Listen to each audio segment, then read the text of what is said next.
Hi guys! Welcome sa aking mini vlog. Ngayon, magtutur tayo sa aking mga halaman na ma-issue. Eme lang po yun. Ngayon, ayan, makikita ninyo yung aking mga halaman na may espada daw ang tawag dyan, aloe vera, may oregano din, meron din akong kamatis na malapit ng bunga. Ayan, may bulaklak na yung iba. At yung isa naman, meron na dyang bunga, nakita ko kanina eh.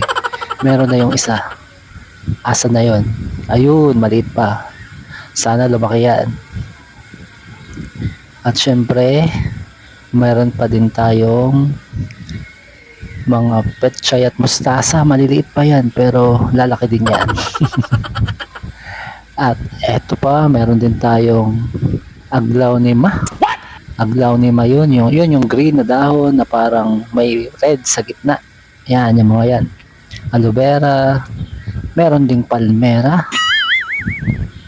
Siyempre, yung mataas, yun ay Japanese bamboo. Yan ay, ano nga bang tawag dito? Nalimutan ko. Yan ay dahlia. Oo, dahlia. Na dati may bulaklak, ngayon naubos na syempre, another season.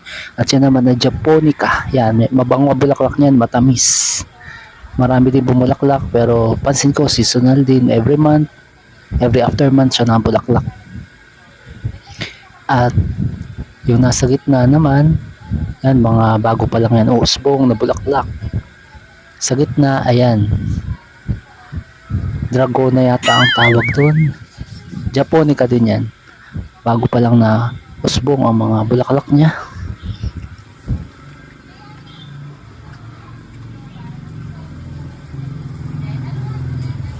Ayan, meron ding pine tree. Maliit pa lang yan. Pag lumaki na, idilipat na syempre.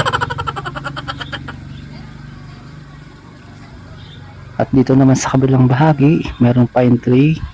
Mga orchids, dalawa lang yan. Dadalawa na yung natira. Dati 5 yan. Namatay na yung iba, hindi kinaya ang weather dito, mainit eh. Kasi yan, pulang gabi. Aglaonema din yan, ibang variety din. At ang anong tawag dito?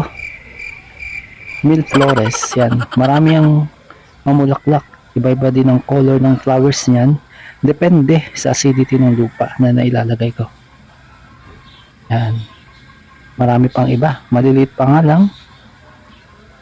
Meron ding Malaysian moms, ayan yung white at yellow. Yan yung mga pictures ng Milleflores. Iba't ibang klase ng color ng bulaklak pag siya na bulaklak, depende sa season.